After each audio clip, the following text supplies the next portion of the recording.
Fantastic. I hope we still have a bit of energy left after a whole day of listening to presentations.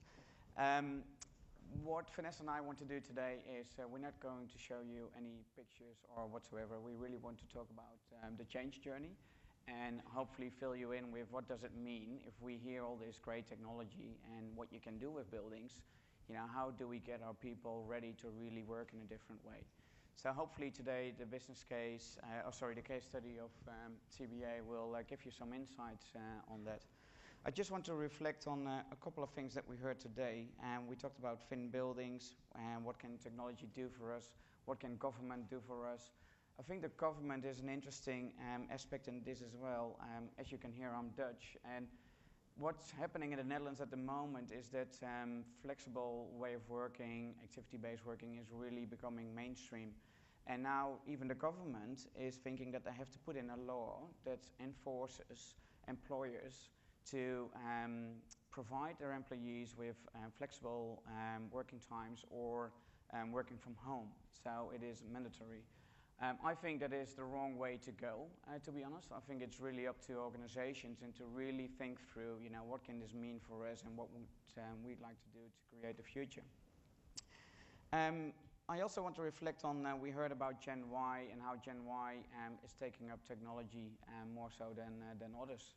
Baby boomers maybe have more difficulties with it. What we found in the Netherlands when we did a study on this is that the Gen Y, yes, they adopt technology really easy and they expect something from their employers. But at the same time, they really want to find some structure in lives. So the study showed out that they are looking for some structure. They're also looking for the opportunity to show themselves to the new bosses because they want to make a career. And what we found at the same time is that, yes, the baby boomers have some difficulties in adopting the new technologies.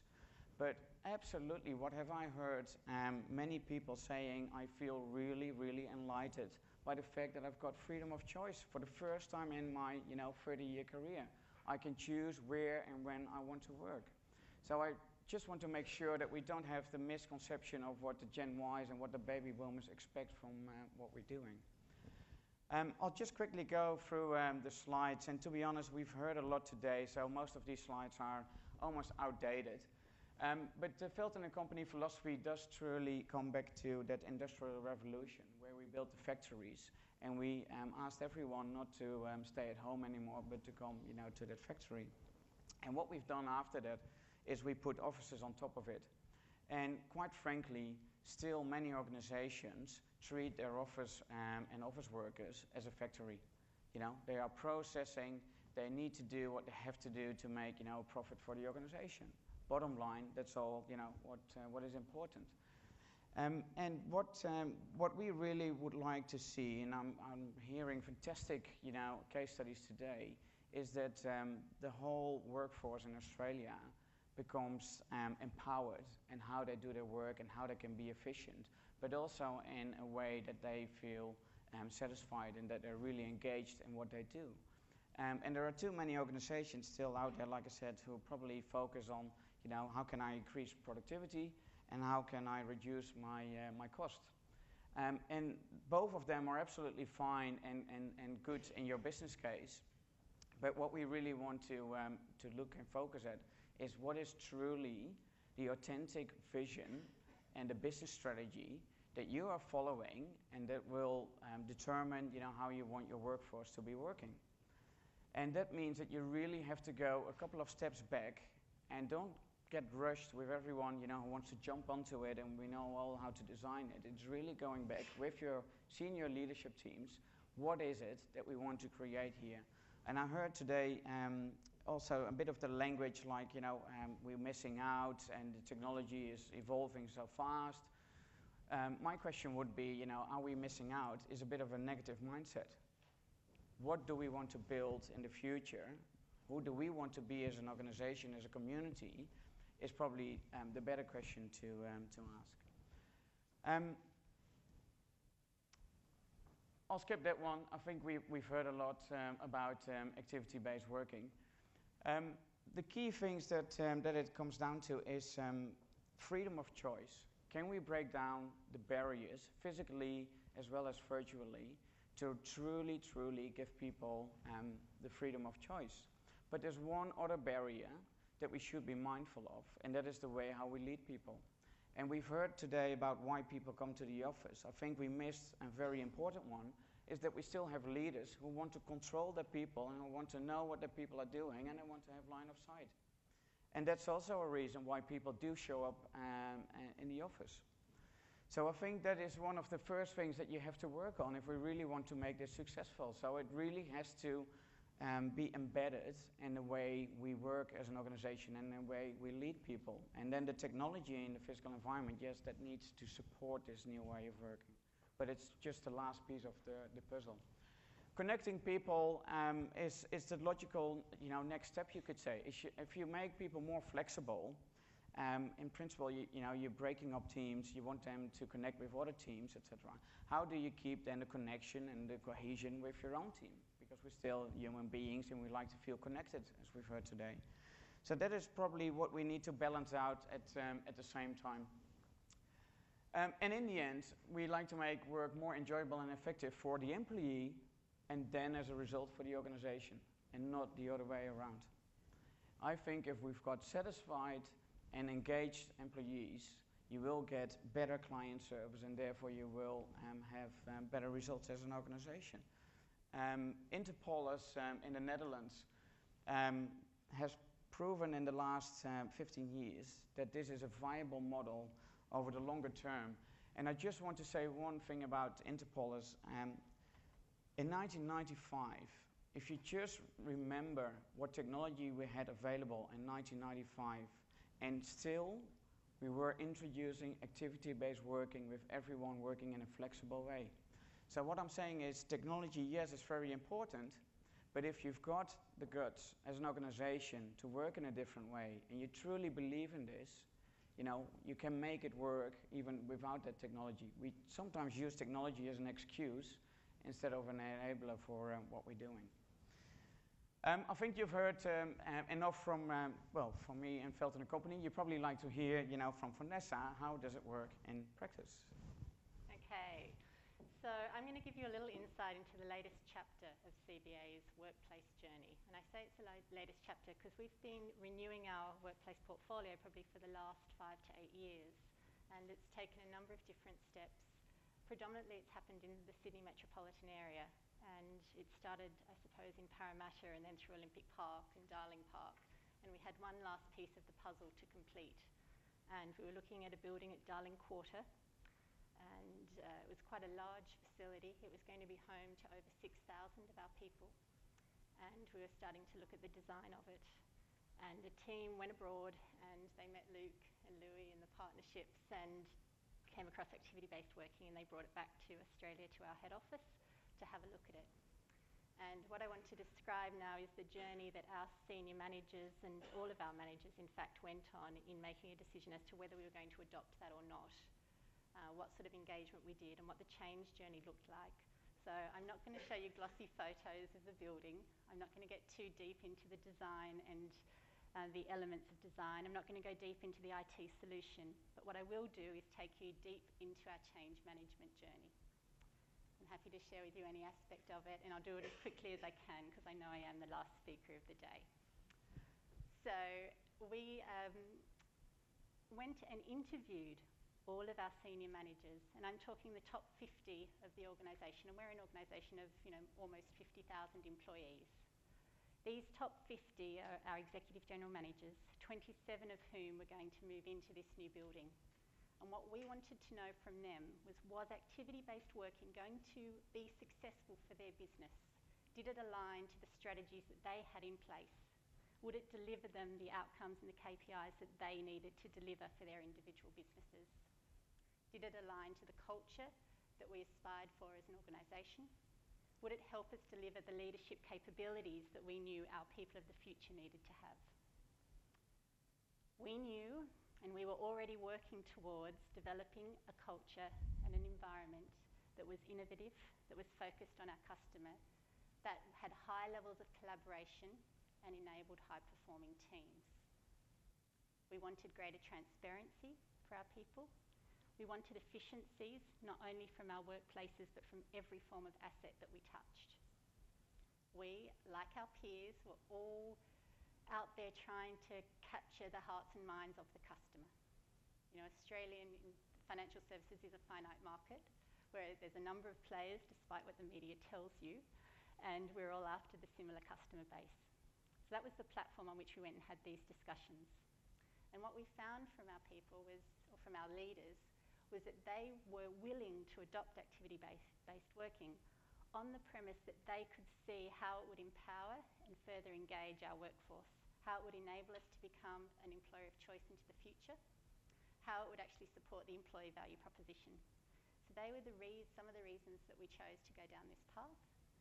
And in doing so, we also set ourselves an incredible hurdle. We had to get 6,000 people ready for activity-based working in about 18 months. They were the timeframes we had. The decision around the leaders that we engaged, we saw around January 2010, and we moved our first people into the building at the end of June 2011. 8 months later, we've just last weekend moved the last of those 6,200 people into the building, so we're now at full capacity, which is great. So we had a wonderful partner in Veldhoen who brought to us a base methodology, and it's a methodology that we've seen a number of times today, and it's been described in different ways, but in essence it's the same. It's the bringing together of the physical, the technological and the behavioural. And it was going to be the integrated approach of these three elements that was going to see our success. It wasn't about ensuring that IT spoke to CRE, spoke to HR. It wasn't about where those reporting lines sat or how we were structured. It was about creating our own virtual team, the first virtual team of this new workplace, to work together to make it happen.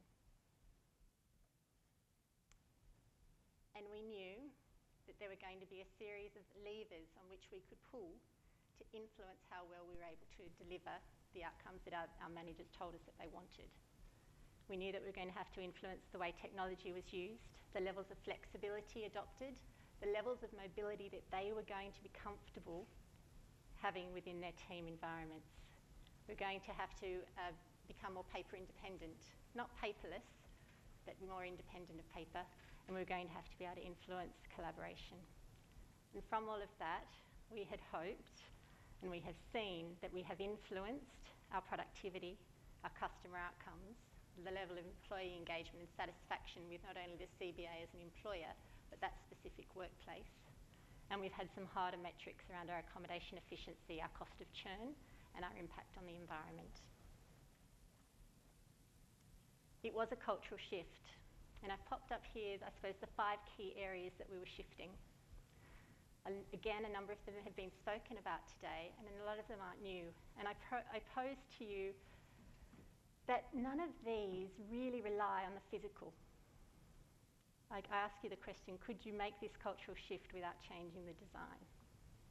We did change the design, and it helped us enormously. But I think the question for all of us is it essential? You know, and at times the shine comes off the design, but if you've done the change well, then these should stick. And that's what we were looking to hope to achieve. So in terms of the journey, we used a fairly structured approach. We were driven by this deadline. We had to have people ready to move in by June 2011. So we knew that we were going to do some of the more familiar aspects. We were going to sort of create all of the usual channels that you would with communication. There was going to be some elements of learning that we needed to go through. We were going to have to give people opportunities to practice. There was going to be a hard move date, and there was going to be the need for ongoing support. Across this, we overlaid our change methodologies. I suppose effectively it was the mannequin on which we draped the change outcomes that we wanted to achieve. We knew there was going to be levels of resistance, and we were able to anticipate where they were going to occur. And most of that resistance comes around that middle phase where you're actually creative, created a bit of awareness of what you're going to do, and you're looking for the desire or the buy-in from your people to get on board with this. Once you've got past that, we were able to embed the learnings, and then we were able to move through to the move and to the support as they arrived. So this was a very structured approach, And in some ways, it was a one-size-fits-all. This was on paper. This was the theory. Because the practice was that one size doesn't fit all. So, my button will work. Oh, we've gone to the whole lot. Okay, so what did we do? I mentioned before we had 27 EGMs. We went and engaged with each and every one of them up front and continued throughout the process. The engagement was deep and it was long. So we sat down with them and we went through for each guy or woman what they wanted to achieve in terms of mobility, what level of mobility were they going to be comfortable with, what level of flexibility, how did they want their teams to collaborate, what did that look like for them. And then we took it down a layer and cascaded it through their business until we knew what that looked like for them. We married this information with some visioning that was done early on with the Veldhoen and company, with some deep dive information on what were the constraints and the issues related to individual teams and Chinese walls, all of those sorts of things. We put it together with the occupancy studies that had been done, with the storage audits to understand what we were trying to conquer in terms of paper independence. And we created a tailored change strategy for each and every one of those 27 groups. It took a while. It took lots of man hours from our team, and it was something that we couldn't have done on our own. So we had representatives from their middle management who were the champions of that action. They were the arms and legs, and in some ways we were the invisible force behind. We didn't want to be leading this change. We wanted those business leaders to be leading it. We used to go and talk to them and describe it as we would stand beside them or behind them, but we would not stand in front of them because that was their job. They had to communicate it to their team. They had to get everybody on board. We would give them all the tools, the methodologies, the information, the answers to all the questions that they might anticipate that they would get, but they had to lead it. They'd signed on 6 months prior. They had told us that this was going to work for them, so they had to lead it. So that was our strategy. That was the actions that we took. We had to measure it along the way, obviously, to know whether we were doing the right approach. And, in terms of our measurement, we did it by a series of surveys, and we've seen a bit on surveys today. We had 4 survey points. So about 6 months prior to people moving in, 4 weeks prior, 4 weeks post, and about 4 to 6 months post. About 50% of the questions asked in each of those surveys were repeated, so we actually got data threads so we could look at where we had improvements or negative aspects of those trajectories. There's not one roadmap for change for us. Each of those 27 businesses had an individual map. They all comprised of all of the words that you can see up on the screen. Some would focus more on technology, some would focus more on mobility, some would focus more on paper. For some, it was going to be all about team interaction and connection. We didn't go into it with a whole set of rules, and we didn't take, I suppose, a police state approach to thou shalt do this and thou shalt not do that. We instead developed some principles and guidelines. They're not enforceable, they're encouraged. They're things like you each have a home zone, and we would like you to sit in that home zone. If it's going to work best for you to sit in the same seat each day, day in, day out within that home zone, that's fine. If you'd like to move around on the hour, every hour, that's fine too. So we took what we believed was the best of the activity-based working model. We looked at what had been done abroad, we looked at what had been done at Macquarie, and we created our own version. We call it activity-based working, and we're proud to call it activity-based working. Are we looking at doing it more broadly? Wait and see. It was only just last weekend we put in the last people. So we'll see what comes. Thank you.